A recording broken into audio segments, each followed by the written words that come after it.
各位观众，我先丢一组你今天随手就能查证的数字给你。美国联邦贸易委员会 FTC 从2024年10月21号起正式实行一条规则，专门禁止假评论、假推荐、假见证、买评论、卖评论，叫员工冒充客户去留5星。一旦被抓，每一次违规最高可以罚到5万美元以上。台湾这边公平交易法第21条也白纸黑字写着，商品或服务的广告不得为不实或引人错误的表示，违反了罚锾新台币5万元起跳，最高可以罚到2500万。各位观众，你想想，全世界的政府为什么要动用法律去管几则评论？因为他们比谁都清楚一件事，人类在做决定的时候根本不是在算数学。你买一只手机，你选一家餐厅，你决定要不要报名一堂课，你以为你在理性比较规格、比较价格、比较 CP 值，错。真正让你按下那个按钮的是几条连你自己都没察觉的心理捷径，而这些捷径一共有6条，6把武器，它们每一天每1分钟都在你身上生效。你划开手机，看到限时倒数 3.59， 那是一把；你看到已有12847人购买，那是一把；你领了一份免费电子书，隔天他传信息问你要不要买课程，你不好意思已读不回，那也是一把；你追踪3年的网红推荐一罐保养品，你成分表看都没看就下单，那还是一把。看懂没，各位观众？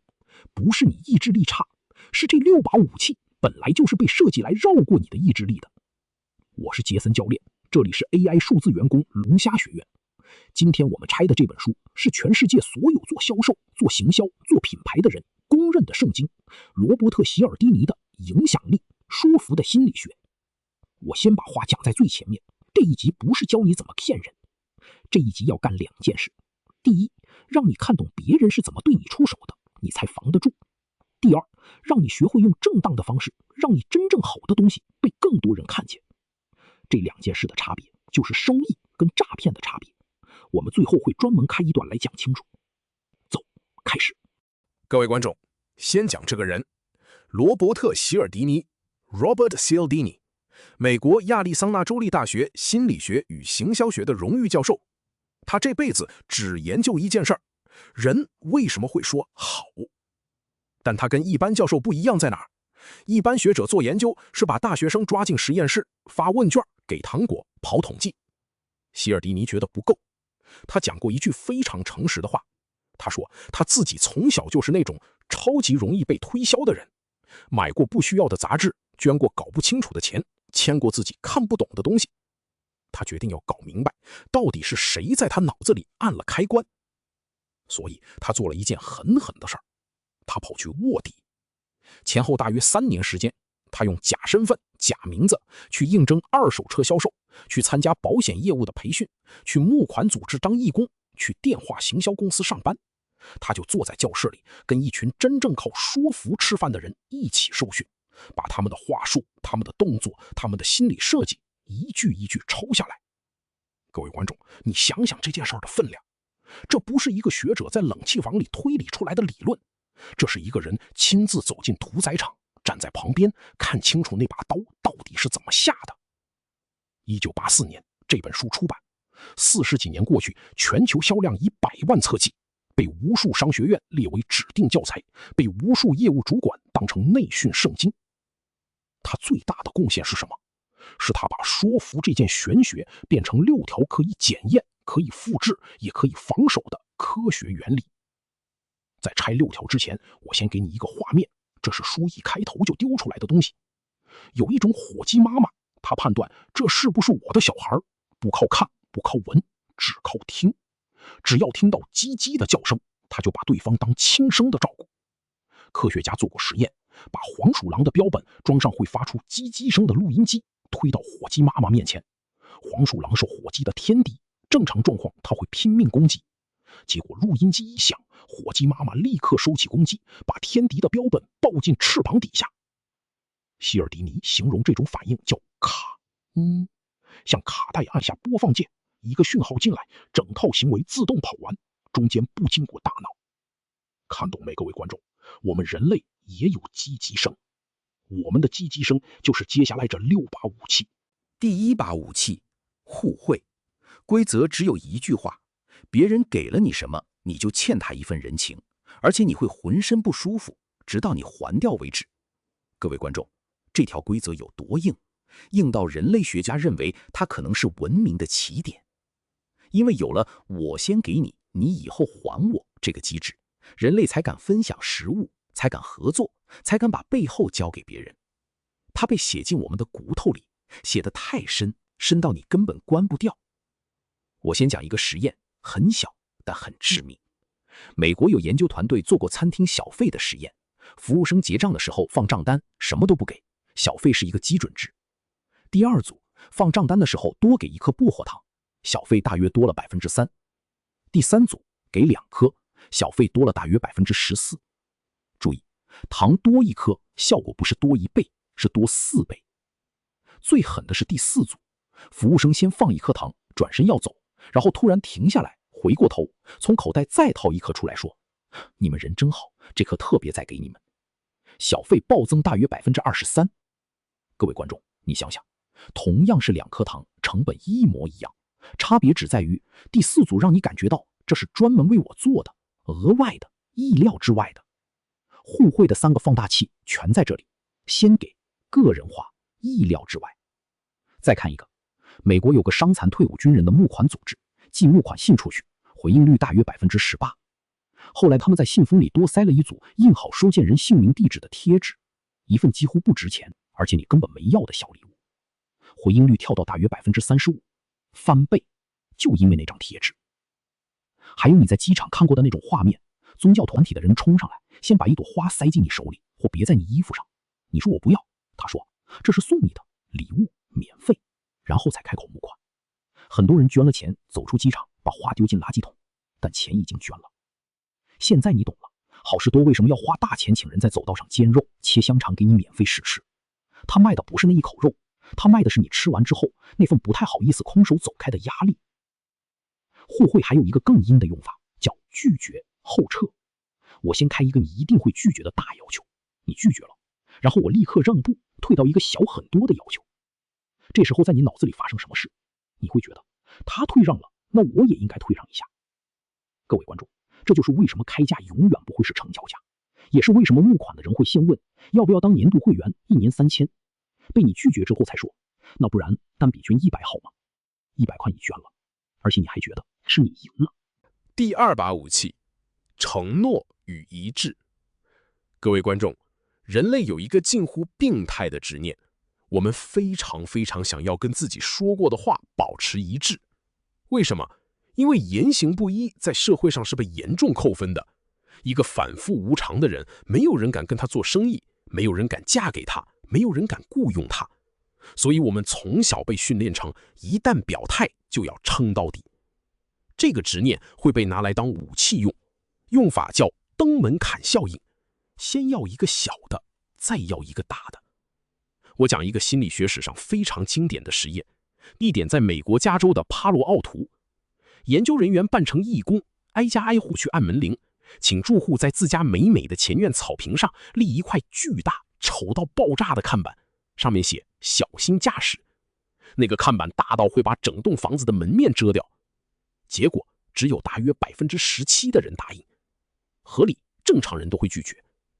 但另外一组住户，研究人员在2个星期前先去过一次，那一次他们只提了一个小到不行的要求，能不能在窗户上贴一张3英寸，大概名片大小的小贴纸，上面写做个安全驾驶人。那么小，那么无害，几乎每个人都说好。2个星期后，同一批人被要求在草坪上立那块巨大丑看板，答应的比例大约 76%。各位观众，从 17% 到 76%，中间没有加钱，没有威胁，没有更好的说服技巧，只有一张小贴纸。为什么？因为那张小贴纸改变的不是他们的行为，是他们对自己的身份认定。贴上去的那一刻，他心里默默升格成我是一个关心公共安全的市民。2个礼拜后，你来要那块大看板，他拒绝的不是你，他拒绝的是他自己刚长出来的那个新身份，再看一个海滩上的实验，研究人员把收音机放在毯子上，假装去玩水，然后找人假扮小偷，当众抱走收音机。旁边的路人有多少会出手阻止？大约20%。但如果去玩水之前，那个人先跟隔壁的路人讲一句：“不好意思，我去游个泳，可以帮我看一下东西吗？”对方点头说好。小偷再来的时候，出手阻止的比例大约95%。各位观众，你想想，这中间的差别只有一句“好”，一句话就把一个路人变成了保全。所以你现在懂了，为什么业务要你先填一张很简单的表？为什么健身房要先送你7天体验？为什么保险员一定要你自己写下你想给家人什么样的保障？因为写下来的、公开讲出来的、自己主动选的承诺最难反悔。还有一招叫抛低球，先给你一个好到不合理的条件，等你点头，等你开始想象拥有它，等你跟朋友都讲了，再把那个好处抽掉。多数人不会走，因为脚已经自己长根了。第3把武器，社会认同。规则是这样的，当我们不确定该怎么做的时候，我们会看别人怎么做。各位观众，这不是因为我们笨，这在演化上是超级划算的策略。大家都在做的事，通常错不到哪去。跟着人群跑，存活率就是比较高。问题是，这条捷径一旦被人拿去操作，你就完了。最经典的例子是电视上的罐头笑声。所有人都讨厌罐头笑声，你问100个观众，100个说假、恶心、幼稚。但电视台为什么40年来一直不拿掉？因为研究告诉他们，加了罐头笑声，观众就是笑得比较多、比较久，而且觉得这个节目比较好笑。你明知道那是假的，没用。你的耳朵听到有人在笑，你的大脑就自动判定这里好笑，卡住。再看一个更吓人的，心理学家做过一个烟雾房实验，受试者坐在房间里填问卷，这时门缝开始冒出白烟，越冒越多。一个人单独在房间里的时候，大约75%的人会起身去通报，3/4很正常。但如果房间里还坐着另外2个人，这2个是研究人员安排的，被交代不管怎么样都不准有反应，就低头继续写，去通报的比例掉到大约10%。各位观众，你想想这个画面，房间里都是烟了，3个人低头写问卷，没人动。为什么？因为每个人都在偷看别人。你看他很冷静，我也不好意思大惊小怪；他看你很冷静，他也不敢动。于是3个人一起演出，这里没事，然后3个人一起被骗。这叫多数无知，大家都在等别人先反应，结果没有人反应。商业世界把这条武器用到满。饭店房间里那张请你重复使用毛巾的卡片，研究人员做过对照，写请爱护环境，配合率大概3成5，改成本饭店大多数房客都会重复使用毛巾，跳到将近4成5。而效果最好的版本是，住过这间房间的房客大多数都重复使用毛巾。各位观众，越像你的人，社会认同的效力越强。酒吧的小费挂，为什么开店前老板会先自己丢2张钞票进去？夜市的摊子，为什么有人排队你就想跟？电商为什么要标已售出3281件，12人正在看这件商品？全部同一招。社会认同最强的时候是2个条件同时成立，你很不确定，而且那些人跟你很像。第4把武器，好感。一句话，我们比较容易对我们喜欢的人说好。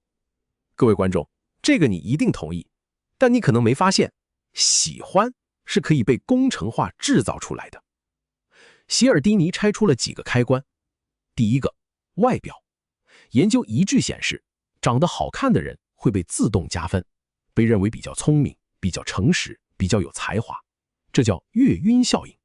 不公平，但它就是在运作。第二个，也是最好用的一个，相似性。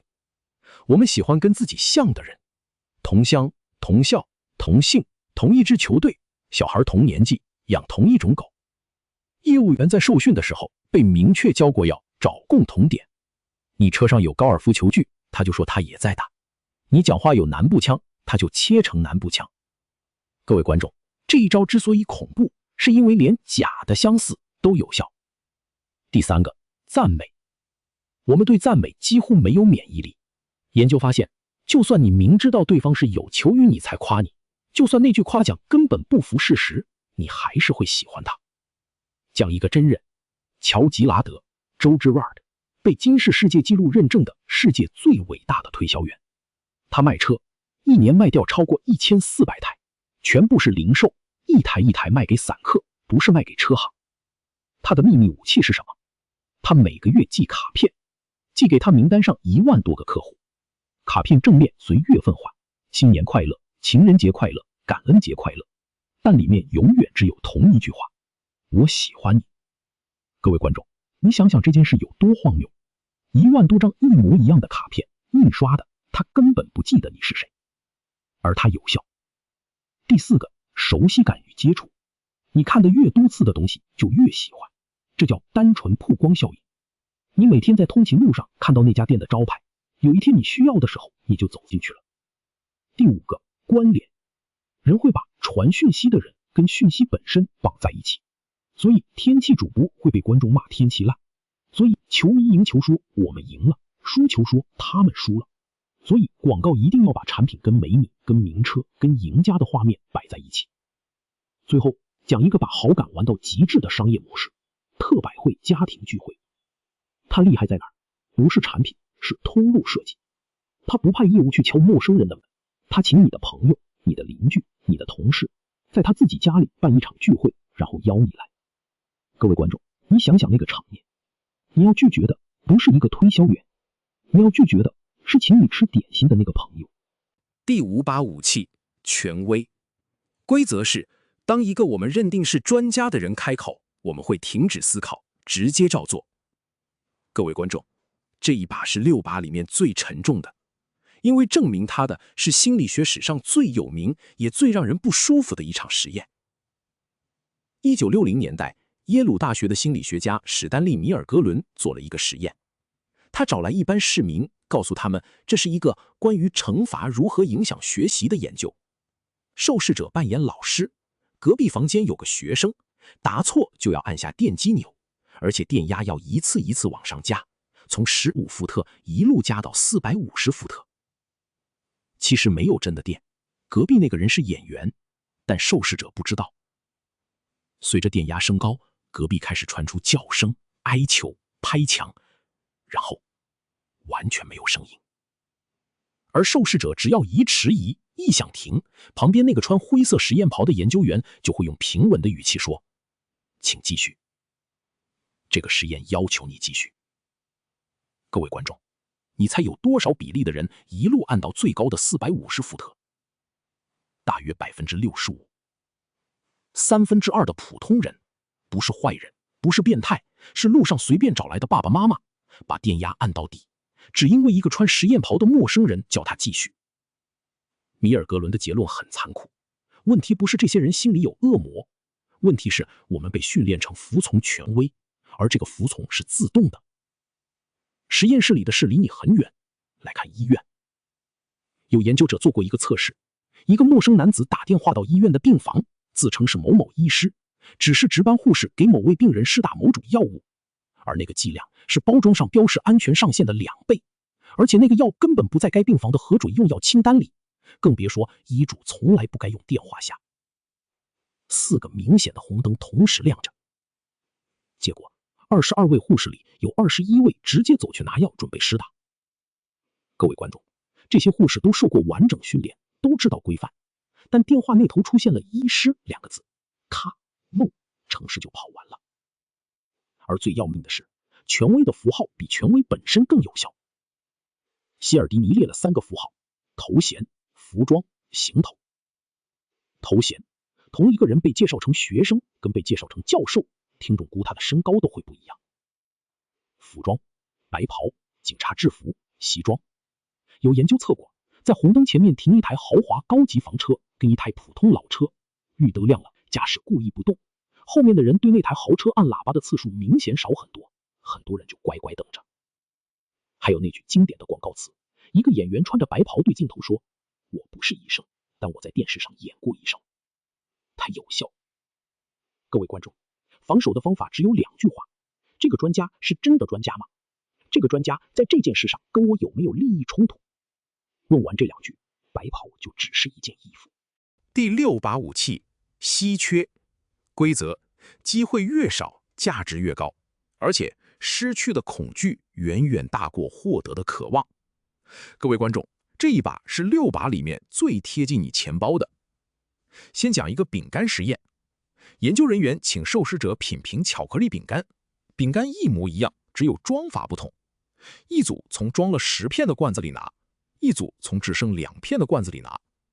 只剩2片的那组觉得饼干比较好吃，比较有吸引力，而且猜它比较贵。更妙的在后面，有一种情况评价更高。受试者本来看到的是10片的罐子，结果研究人员当场把罐子拿走，换成只剩2片的。理由是因为别人需求太大，我们得调过去。从多变成少，比一开始就少更诱人。而如果是被别人抢走的，又更诱人。看懂没？这就是售完最后3组已被抢购为什么有效。稀缺背后的心理机制，希尔迪尼引用了一个概念叫心理抗拒。当我们的选择自由被剥夺，我们会比原本更想要那个东西。这也是为什么父母越反对，年轻情侣越爱得死去活来。这个现象被叫做罗密欧与朱丽叶效应，也是为什么一本书被禁，大家反而拼命想看。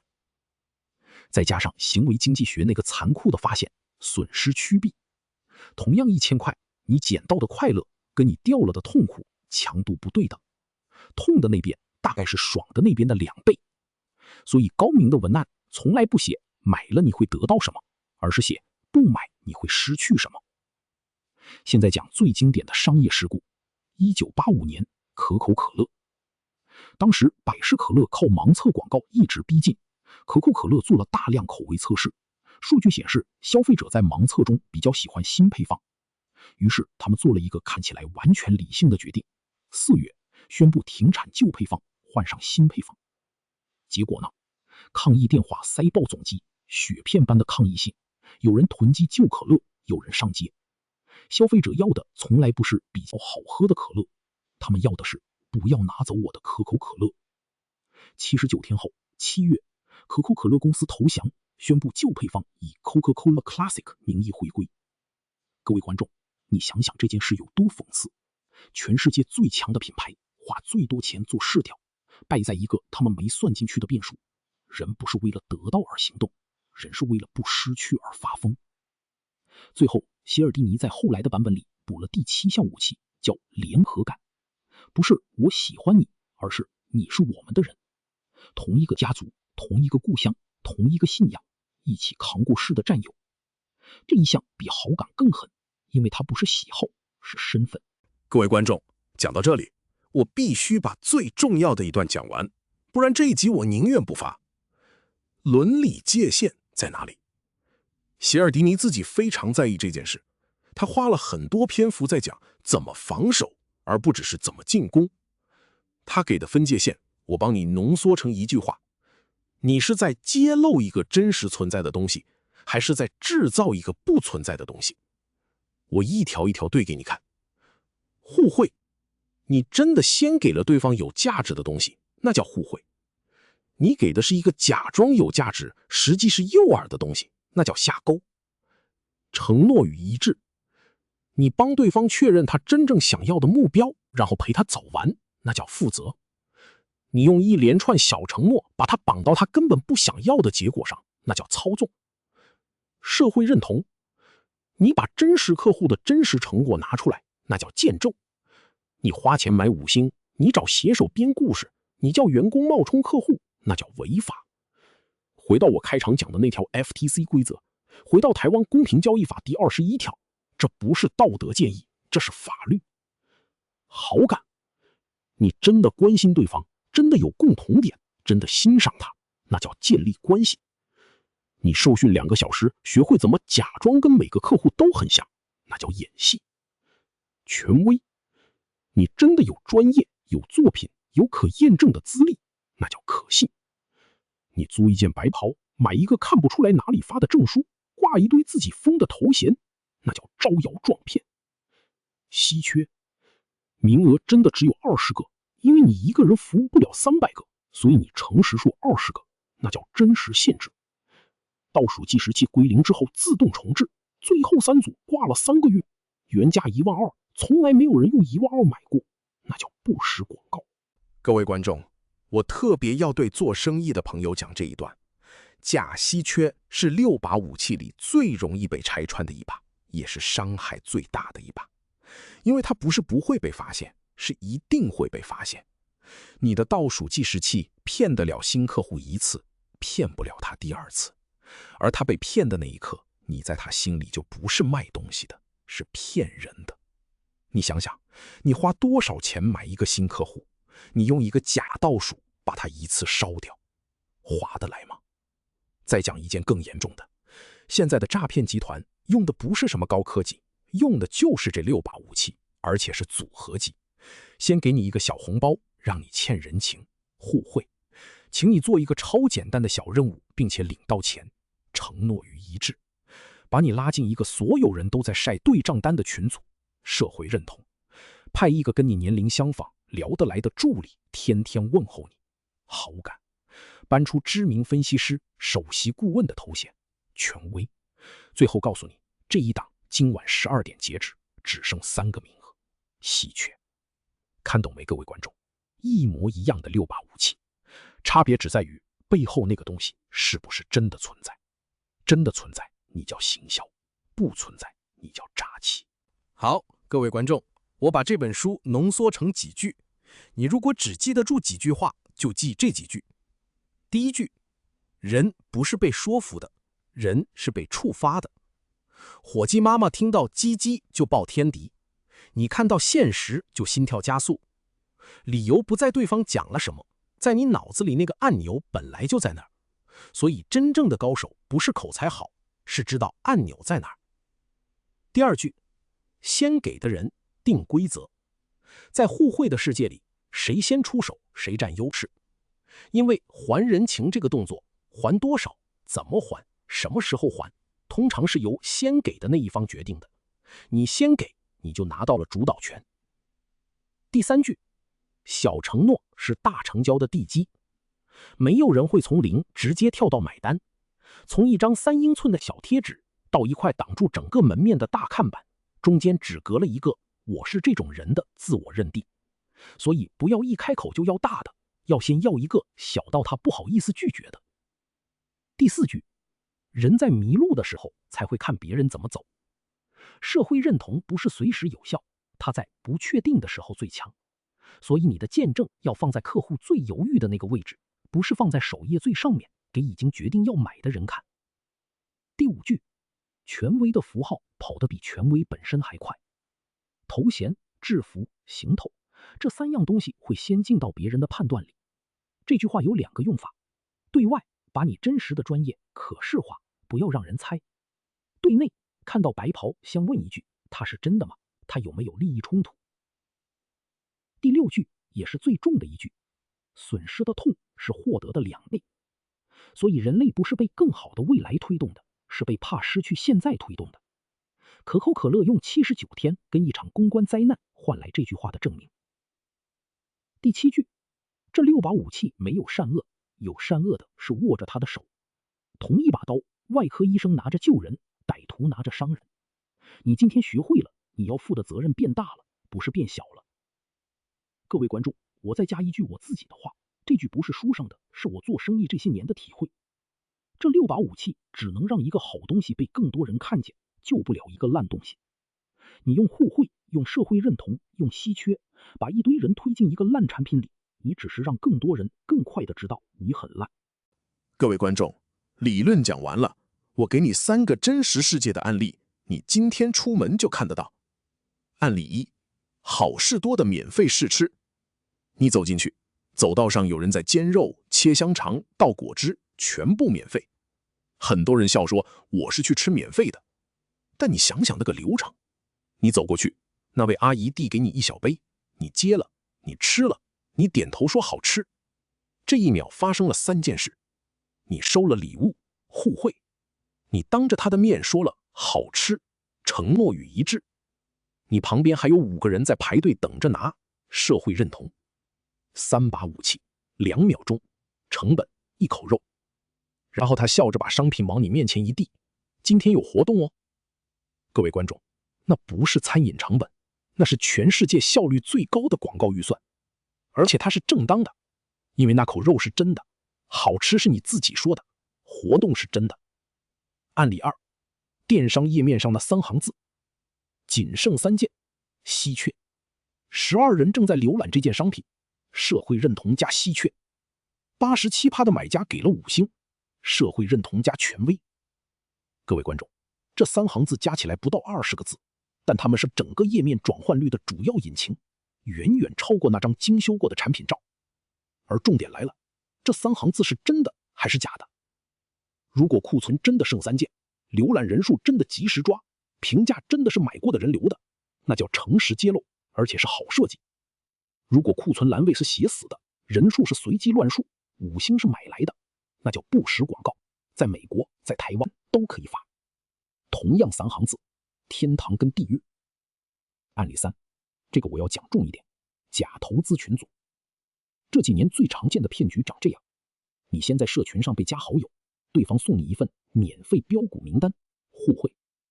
你半信半疑，他请你做一个5分钟的小任务，然后真的汇了几百块给你，互惠加承诺一致，而且你现在拿了他的钱。接着你被拉进一个群组，里面几十个人天天贴获利截图，天天喊老师厉害，社会认同，但那些人全部是同一伙的。群里有个助理，跟你年纪相仿，讲话对你的胃口，天天早安晚安，好感。有个首席分析师，挂着一堆你查不到的头衔，权威。最后一集，这一档今晚12点关单，只开3个名额，稀缺。各位观众，你想想，这整套从头到尾就是这本书的目录。所以我为什么要你把这一集看完？因为当你能一眼喊出这是登门槛，这是假社会认同，这是制造出来的稀缺的时候，咔，那个开关就按不下去了。你不是在学怎么卖东西，你是在帮自己装一个防火墙。各位观众，接下来这一段是讲给要做生意、做个人品牌、做艺人公司的朋友听的。我看过太多人书读完了还是卖不动，原因通常就是这3个误区。误区1，硬推销，从来不先给价值。这种人的社群长什么样？10篇贴文，9篇在卖课、卖产品、贴优惠码，第10篇在抱怨为什么没人买。各位观众，你想想那张薄荷糖的账单，服务生连2颗糖都愿意先给，你连一篇有用的内容都不肯先给，凭什么要人家掏钱？互惠的规则是先给的人定规则，你不先给，你就永远只能站在对方的防卫线外面喊话，而且你给的东西必须是真的有用，不是那种5个成功的秘诀，第一，坚持的废话。你要给到对方看完会觉得这免费的比我付钱买的还实在，这个人情才会真的欠下去。误区2，制造假稀缺，然后被拆穿。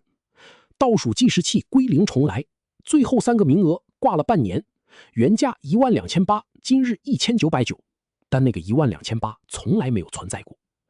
各位观众，我讲重话，这是所有错误里面代价最高的一个，因为前面2个误区只是没效果，这一个是负效果。你花钱把人引进来，然后亲手告诉他我会骗人，而且现在的消费者会截图、会比对、会发到社群上。正当的做法是什么？让你的限制变成真的。你一个人1个月只能服务5个客户，你就诚实写，本月接5组，满了排下个月。这句话100%真实，而且它的稀缺力道比任何倒数计时器都强，因为它经得起追问。误区3，明明做出成果了，却不敢要见证。这个误区最可惜，因为它是把已经赚到的钱丢掉。我遇过太多人，学员做出成绩了，客户满意到不行了，他就是不好意思开口说一句，方便给我一段回馈吗？他觉得这样很厚脸皮，很不清高。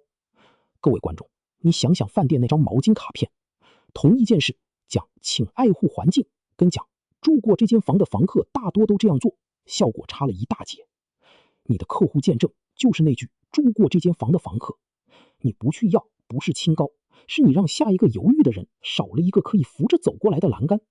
而且要记得，见证要越具体越好，越像目标客户越好。老师很棒，没有用。我是2个小孩的妈，之前完全不会用电脑，上完课第3周，我自己做出第1支影片，这个才有用。真实具体跟它很像， 3个条件到齐，社会认同才开火。各位观众，现在我把6把武器接到2026年一个素人艺人公司身上，告诉你怎么正当的用，而且用 AI 放大。第一步，用先免费给干货启动互惠。你不用等到你很厉害才开始，你现在会的东西对还没开始的人就是宝。你把它整理成一份真的能用的东西，一份检查清单，一份范本，一支手把手教学影片，然后免费给。各位观众，以前这件事的门槛在哪儿？在产能。你一个人写一份60页的电子书要多久？以前是3个月，现在有 AI 是1个下午。在龙虾学院，我们就是这样干的。我们的做法是把 AI 拆成一个一个数字员工，写文案的，拆爆款的，做网站的，投广告的，剪片的，各司其职。你要的不是一个万能的 AI， 你要的是一条产线。第二步，用真实学员成果当社会认同。注意这5个字：真实、学员、成果。不要买评论，不要编故事，不要找演员，你就去做一件事，把你服务过的人做出来的东西一个一个记录下来，截图、影片前后对比他自己讲的话，而且要挑跟你的目标客户最像的那一个。你想收50岁想转行的人，你就放50岁转行成功的那位。饭店毛巾实验已经告诉你答案了，越像越有效。第三步，用 AI 的产能建立权威与熟悉感。各位观众，这一步是2026年最大的红利，你一定要听懂。权威在网络上是怎么长出来的？不是靠证书，是靠作品的密度。一个人如果在同一个主题上持续发了200支影片，写了300篇文章，你会不会觉得他是专家？你会，就算你一支都没看完，你也会。而熟悉感是怎么来的？单纯曝光效应，你看的越多次，越喜欢，越信任。以前一个人做不到这个密度，一个人一天写1篇就到顶了。现在不一样，现在你可以让 AI 帮你把一场2小时的直播拆成10支短影音、3篇长文、1份电子书、1张图卡懒人包，同步发到5个平台。你出观点跟品质把关， AI 出产能，这就是一个人长出一支军队。但各位观众，我要在这里踩一次刹车，讲一句最重要的话， AI 只放大产能，不生产可信度。如果你的东西是真的，你的成果是真的，你的专业是真的， AI 会让10个人知道变成1万个人知道。如果你的东西是空的， AI 只会让1万个人更快知道你是空的。而且平台的规则越收越紧，套版的、灌水的、假的会被演算法跟法规一起清掉。先有货再放大，顺序反了，全盘皆输。各位观众，讲一段我自己的故事，讲完你就知道我为什么那么在意这本书。龙虾学院一开始什么都没有，没有名气，没有预算，没有人脉，没有一个人认识杰森教练是谁。我当时面对的问题跟你现在面对的一模一样。我知道我的东西有用，但没有人有理由相信我。我用的第1把武器是互惠。我做的事情很笨，把我最值钱的东西免费送出去。不是送试用版，不是送前3章，不是送那种要留 email 才给的残缺版本，是真的完整的可以直接拿去用的东西。教怎么装，教怎么设定，教怎么写指令，遇到什么坑怎么爬出来，全部讲完。当时很多人跟我说，你这样讲完了，谁还要付钱上你的课？各位观众，结果刚好相反。因为一个人如果照着我免费的东西，真的做出了他人生第1支 AI 影片，第1个网站，第1本电子书，那一刻他心里想的不是我学完了，是原来这条路走得通，而且是这个人带我走通的。先给的人定规则。我用的第2把武器是社会认同，而且我只用真的。我从来不编学员故事，我做的事情只有一件，把学员真的做出来的东西一个一个秀出来。一个完全不会写程式的房仲做出了自己的物件网站，一个做传统产业的老板做出了自己的招商影片，一个50几岁原本连档案在哪儿都找不到的大哥做出了自己的品牌 MV。 各位观众，我讲100次 AI 很简单，都比不上那位大哥自己站出来讲一句我这年纪都做得出来，你一定可以。